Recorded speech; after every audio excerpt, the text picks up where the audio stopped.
కాకినాడ జిల్లా జగ్గంపేట నియోజకవర్గం కెర్లంపూడి మండలం భూపాలపట్నం గ్రామ సర్పంచ్ వీరంరెడ్డి కాశీబాబు ఆధ్వర్యంలో 10వ వార్డు మెంబర్ చంటిబాబు వైసీపీకి రాజీనామా చేసి టీడీపీలో చేరారు. ఈ సందర్భంగా సర్పంచ్ వీరంరెడ్డి కాశీబాబు ఇంటి వద్ద సుమారు 150 మందికి పార్టీ కండువా కప్పి పార్టీలోకి ఆహ్వానించారు. అనంతరం గ్రామ సర్పంచ్ కాశీబాబు మాట్లాడుతూ, మీకు ఏ అవసరం ఉన్నా మీకు అండగా నేనుంటానంటూ భరోసా కల్పించారు. ఇచ్చిన హామీలు నిలబెట్టుకుని ఉండడం వల్లే మేమంతా కూడా టీడీపీకి మద్దతు ఇస్తున్నామంటూ తెలియజేసిన మాదిగ సంఘం 10వ వార్డు మెంబర్ చంటిబాబు, మాదిగ సంఘాలు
అనకాపల్లి జిల్లా పాయకరావుపేట మండలం పాల్తేరు గ్రామంలో పద్మశ్రీ అవార్డు గ్రహీత మంద కృష్ణమాదిగ పుట్టినరోజు మరియు ఎంఆర్పీఎస్ 31వ ఆవిర్భావ దినోత్సవ వేడుకలు ఘనంగా నిర్వహించారు.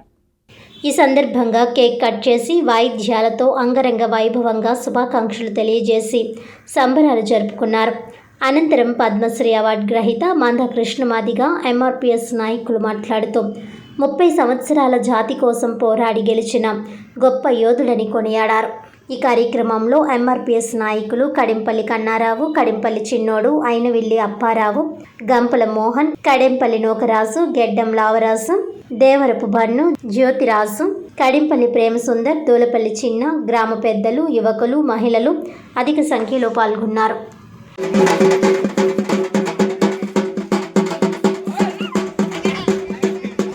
మరి తెలుగుదేశం పార్టీ ఎస్ఎస్ఎల్ ప్రధాన కార్యదర్శిగా మరి ఆయనకు పదవినిచ్చారు తెలుగుదేశం తరపున.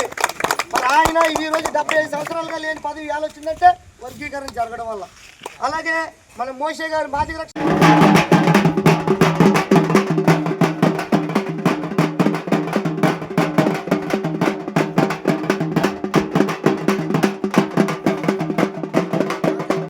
తనకున్నా లేకపోయినా ఎదుటివారి ఆకలి తీర్చే ఆదర్శమూర్తిగా పేరుగాంచిన డొక్కా సీతమ్మ విగ్రహాన్ని 3వ ఏపీఎస్పీ జెడ్పీహెచ్ స్కూల్లో ఏర్పాటు చేసిన తెలుగు టీచర్ ముత్య వెంకట రామలక్ష్మి సుబ్రహ్మణ్య సీతారాం దంపతులను కాకినాడ రూరల్ ఎమ్మెల్యే పంతం నానాజీ అభినందించారు. డొక్కా సీతమ్మ విగ్రహాన్ని ఎమ్మెల్యే నానాజీ ఆవిష్కరించారు. ఈ సందర్భంగా ఎమ్మెల్యే నానాజీ మాట్లాడుతూ, ప్రైవేట్ స్కూళ్లకు దీటుగా ప్రభుత్వ స్కూల్ ఉండాలనే ఉద్దేశ్యంతో విద్యాశాఖ మంత్రి లోకేష్ 117వ జీవోను తీసుకువచ్చారని, దీంతో స్కూల్ రూపురేఖలు మారిపోతున్నాయని అన్నారు. అనంతరం విద్యార్థులకు భోజనాన్ని వడ్డించి వారితో కలిసి భోజనం చేశారు. అనంతరం విగ్రహదాత తెలుగు టీచర్ వెంకట రామలక్ష్మి మాట్లాడుతూ డిప్యూటీ సీఎం పవన్ కళ్యాణ్ స్ఫూర్తితో చాగంటి కోటేశ్వరరావు ఉపన్యాసం విని నా భర్త సహకారంతో సుమారు ₹1,00,000 వెచ్చించి విగ్రహాన్ని ఏర్పాటు చేయడం జరిగిందని, దీనిని ఎమ్మెల్యే నానాజీ ప్రారంభించడం ఎంతో సంతోషంగా ఉందన్నారు. ఈ కార్యక్రమంలో assistant commandant Devanandam, MPP Nandipati Anantalakshmi Trimurthulu, Janasena రాష్ట్ర జాయింట్ సెక్రటరీ తాటికైల వీరబాబు, జల ప్రధాన కార్యదర్శి సిరంగి శ్రీనివాస్, గ్రామ కమిటీ అధ్యక్షుడు బాలాజీ, జిల్లా డిప్యూటీ అధికారి వెంకటేశ్వరరావు, ఎన్ వేణుగోపాల్, పి సత్యనారాయణ, కూటమి నాయకులు మాధారపు తాతాజీ, రామశెట్టి సునీల్, తోటకూర సతీష్, తూరుగా సంతోష్, కాలా శ్రీను, రాయుడు అనిల్, చింతడ శేఖర్, స్కూల్ చైర్మన్ కర్రి దుర్గా, ఉపాధ్యాయులు తదితరులు పాల్గొన్నారు. నాయకుల కోసం మనం ఏం చేయగలం? గట్టిగా చెప్పడం ద్వారా వెనకాల ధ్వని అందుకున్నాం తప్ప. మహిళా దానకర్ణ ఆంధ్ర అన్నపూర్ణ శ్రీమతి డొక్కా అన్నపూర్ణ గారి విగ్రహ ఆవిష్కరణకు రూపకర్త. ప్రతి సంవత్సరం తన సొంత మనీతో క్రియాపోటీ వెళ్ళనండి మన తెలుగు మేడం గారు రామలక్ష్మి మేడం గారికి ఈ సందర్భంగా మన ప్రీతమ శాసనసభ్యులు శ్రీ పంత వెంకటేశ్వరరావు గారు మెమెంటో అందజేస్తూ నీలాంటి మహిళా ఉపాధ్యాయులే పాఠశాలకు ఆదర్శం అంటూ తెలియజేస్తూ ఉన్నారు. నీలాంటి మహిళా ఉపాధ్యాయులే పాఠశాలకు ఆదర్శం.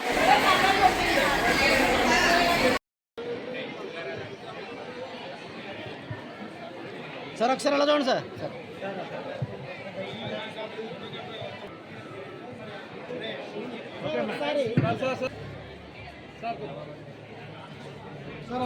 శ్రీ సర్వేపల్లి రాధాకృష్ణ విద్యావేత్తల్లో భాగంగా ఎస్ఆర్కేవి ఎంపీ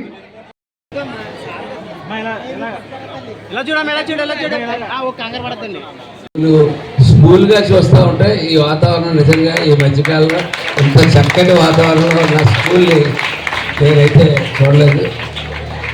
నాకు డ్రిల్ పీరియడ్ అన్నా, క్రాఫ్ట్ పీరియడ్ అన్నా, అలాగే ఎన్సీసీ అన్న చిన్నప్పటి నుంచి నాకు క్రేజ్. మీ స్కూల్లో డ్రిల్ పీరియడ్ పెట్టుకోవడానికి ఒక డ్రిల్ మాస్టర్ ఉన్నారు, ఒక ప్లేస్ ఉంది, ముగ్గురు డ్రిల్ మాస్టర్. మీ టీచర్లు అంటే భయపడరు కానీ డ్రిల్ మాస్టర్ అంటే భయపడతారా? అవును కదా, మా చిన్నప్పుడు మేము వాళ్ళకే భయపడి ఉన్నాం. ఓకే సార్, ఏదన్నా చాలా చక్కటి వాతావరణంలో ఈ స్కూలు నడుపుతూ ఉన్నారు. అట్లాగే దీంట్లో 6th క్లాస్ నుంచి 10th క్లాస్ వరకు 955 మంది పిల్లలు చదువుతున్నారంటే ఈ రోజుల్లో ప్రైవేట్ స్కూల్ కాంపిటీషన్లో ఈ స్కూల్లో ఎంతమంది పిల్లలు చదువుతున్నారంటే చాలా సంతోషకరమైన విషయం. కాబట్టి 21 సెక్షన్స్ ఉన్నాయని చెప్తా ఉన్నారు. అలాగే ఇంటర్మీడియట్ 4 క్లాస్ రూమ్స్, మామూలు 25 క్లాస్ రూమ్స్ నడుస్తూ ఉందని చెప్పారు. అట్లాగే 50 మంది స్టాఫ్, 6 వొకేషనల్ స్టాఫ్తో మీ స్కూల్ చూశారు. అంత ముచ్చటగా ఉన్నటువంటి స్కూల్ నియోజకవర్గంలోనే పెంచాలని చెప్పి ఎంఈఓ చెప్తా ఉన్నారు. అలాగే ఇవాళ సర్వేపల్లి రాధాకృష్ణ విద్యార్థి మిత్ర కిట్ అని చెప్పి విద్యార్థులకి ఇవాళ కిట్స్ మనం వేసుకుని షూస్ దగ్గర నుంచి కూడా అన్నీ కూడా ఎడ్యుకేషన్కి ఎటువంటి ఇబ్బంది కలగకూడదని చెప్పి ఒక ఆలోచన చేస్తాం. అలాగే పవన్ కళ్యాణ్ గారు, చంద్రబాబు నాయుడు గారు కూడా ఎంవి రామలక్ష్మి, ముత్య వెంకట రామలక్ష్మి. మా వారి పేరు ఆకెళ్ళ సుబ్రహ్మణ్య సీతారాం గారు అండి. ఆయన మున్సిపల్ కార్పొరేషన్లో పనిచేస్తారు. నాకు ముఖ్యంగా డొక్కా సీతమ్మ గారి విగ్రహం పెట్టాలనే ఆలోచన శ్రీ చాగంటి కోటేశ్వరరావు గారి ఉపన్యాసం చాలా స్ఫూర్తినిచ్చిందండి. అప్పటి నుంచి కూడా నేను పెట్టాలనే తాపత్రయం తప్ప పెట్టలేకపోయాను. ఇప్పుడు శ్రీ పవన్ కళ్యాణ్ గారు, డిప్యూటీ సీఎం గారు నాకు చాలా సహకారం అందించినట్టుగా ధైర్యాన్ని ఇచ్చి నాకు ఈ విగ్రహం అన్నదాతగా పెట్టాలని సంకల్పాన్ని నిజ రూపం తీసుకొచ్చిన ఆయన పవన్ కళ్యాణ్ గారండి. ఎందుకంటే మధ్యాహ్న భోజన పథకానికి డొక్కా సీతమ్మ పేరు పెట్టడంతో నాకు కొంచెం బలం వచ్చింది. మేము అసలు పవన్ కళ్యాణ్ గారు అంటే మాకు చాలా ఇష్టం. దాంతో మా వారు వెంటనే అలాగే తప్పకుండా నువ్వు ఎంత ఖర్చైనా పెట్టిద్దు కానీ నీ సంకల్పాన్ని నెరవేర్చుకో అన్నారు. ముఖ్యంగా పిల్లలందరూ కూడా ఈవిడ ఎంత సహకారం చేసి లేని సమయంలో కూడా ఆవిడకి డబ్బు లేకపోయినా అందరికీ లేని వాళ్ళకి కుల మత భేదాలు లేకుండా అన్నదానం ఎలా చేశారో అలాగే ఆవిడ సమక్షంలో పిల్లలందరూ భోజనం చేస్తే వీళ్ళు కూడా అంతటి వృద్ధిలోనూ రావాలని, సంపూర్ణ ఆయురారోగ్య ఐశ్వర్యాలు పిల్లలకి కలగాలని, అన్న వస్త్రాలకి పిల్లలకి ఎప్పటికీ కూడా వాళ్ళ జీవితాంతం లోటు రాకుండా ఉండాలని, ఆవిడ యొక్క విలువ తెలుసుకోవాలని అందరూ ముఖ్యంగా పాఠాల్లో చెప్పడమే కాకుండా ప్రత్యక్షంగా చూసినట్టుగా అమ్మ ఎదురుగుండా భోజనం చేస్తారనే ఒక తాపత్రయంతో ఇది అలా శ్రీ పంత నానాజీ గారు మన కాకినాడ రూరల్ ఎమ్మెల్యే గారి ద్వారా ఇది ఓపెన్ చేయడం కూడా నాకు చాలా సంతోషాన్ని ఇచ్చిందండి. ఆయన చేతుల మీదుగా కూడా నాకు చాలా సంతోషకరంగా అనిపించింది. జడ్పీహెచ్ సిపిఎస్పిలో తెలుగు పండిట్గా పనిచేస్తున్నాను, స్కూల్ అసిస్టెంట్ తెలుగుగా పనిచేస్తున్నాను.